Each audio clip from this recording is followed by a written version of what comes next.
ওই কিচ্ছু খায় না, খালি দুধ খাওয়াইতো আর গোস্ত খাওয়াইতো। ওই যে অভ্যাস করছে, ও আজও পর্যন্ত বাসায় আসলে দুধ আর গোস্ত ছাড়া, মাছ ছাড়া কিছু পূজা করে। বা পাথরের সামনে সেজদা দেয়, কেউ গাছের সামনে সেজদা দেয়, কেউ মাছের সামনে সেজদা দেয়, কেউ আগুনের পূজা করে। পৃথিবীতে একসময় আগুনের পূজা ছিল।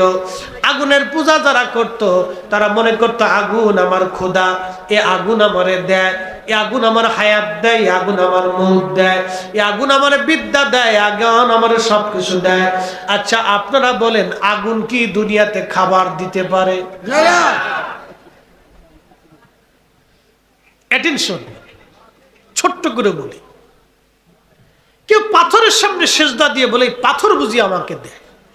কেউ বিরাট বড় গাছের গোড়ায় মোমবাতি আগরবাতি জ্বালা সেজদা দিয়ে ভাবে এই গাছ আমারে দেয়। অ্যাটেনশন, মহাসমুদ্রের ভিতরে তিমি মাছ আছে,